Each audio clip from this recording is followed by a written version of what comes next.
Good evening, everyone in Siloam Springs. My name is David Bilder, and I am one of the Directors of Sales in Arvest Wealth Management.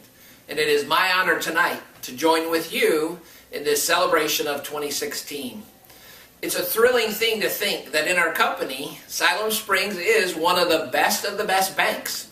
Last year, Siloam Springs was a top 5 performer. And I know you guys are enjoying your profit sharing bonus, and hopefully you guys would think less of me if I didn't say this.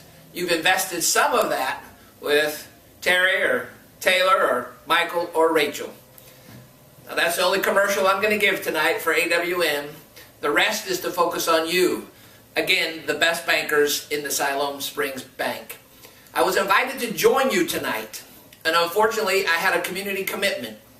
One of the things I do with free time is work with Cub Scouts. And tonight we're having a blue and gold banquet. And I probably just finished a dried out hoagie and some chips.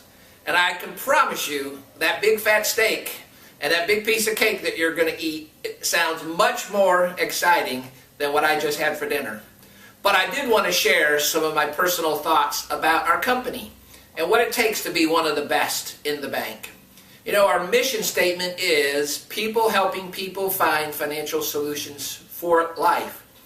And at Arvest, helping and that other word, find, are really the two critical keys to success. And I suspect if we were to go around the table tonight and ascertain from each of you, what is your secret sauce to being a great banker?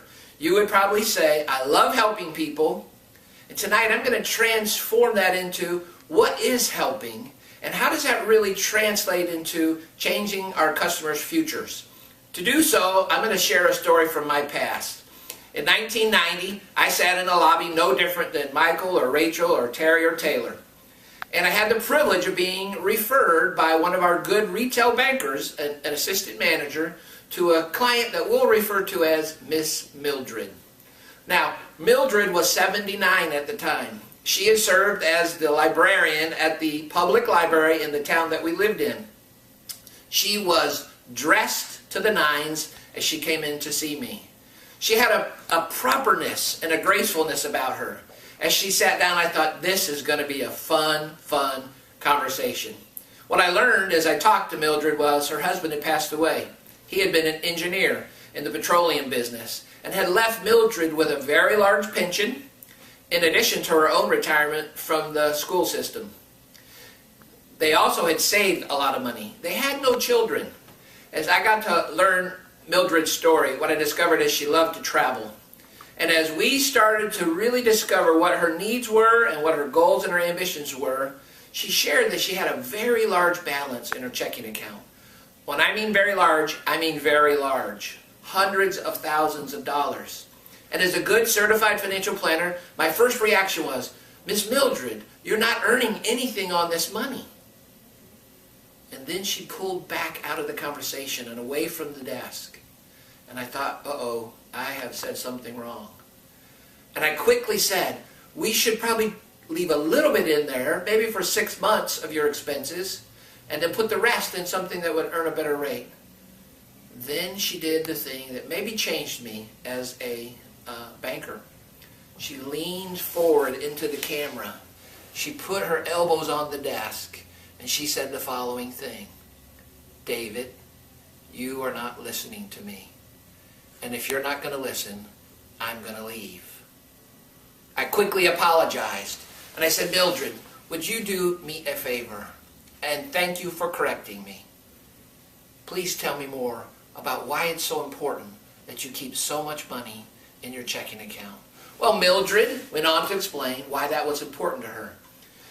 With no family, with no children, her greatest fear was, if I go to the hospital, I want to be able to write a check and pay my bill in full when I leave.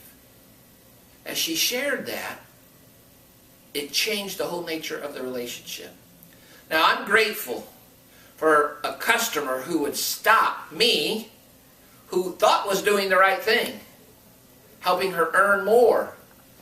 It wasn't earning more that was the issue. It was making sure that she was heard and that her need of being able to was actually validated. So tonight, as we celebrate your success from 2016, I guarantee you if we went around, each of you could share stories where a customer allowed you the opportunity to, like Mildred did me, to listen carefully to what's important to them. Now, I have been referred to Miss Mildred from a trusted banker. Miss Mildred and I were able to do business together. It wasn't long after that she called me. Now, Mildred had money at every bank in town, all 13 of them. Because of the FDIC limits, she had allocated her money across all of those banks. She called me one day from one of those banks and said, "David, can I ask you a question?" I said, "Sure, Miss Mildred, what?"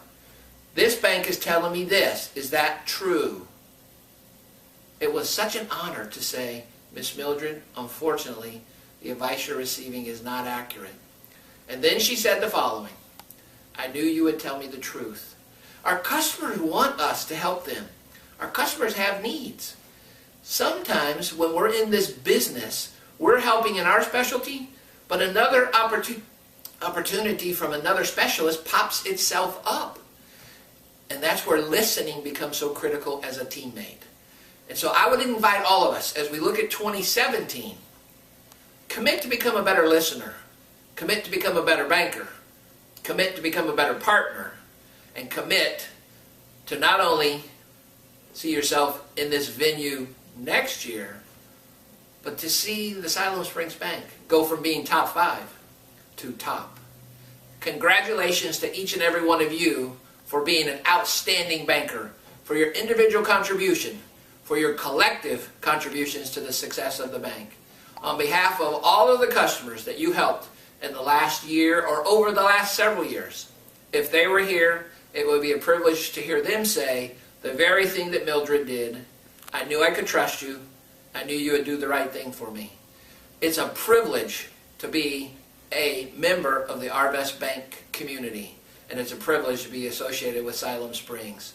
On behalf of all leaders at Arvest, congratulations for an outstanding 2016, and I wish you a very, very successful 2017. Now tonight, you guys are going to be celebrating under the theme of Winter Wonderland, and I hope that you see yourselves like snowflakes, uniquely talented, uniquely qualified, and uniquely committed to do the right thing, to work together, to take care of our customers. Our customers are like snowflakes too. They're all different, they're all unique, and they're all special.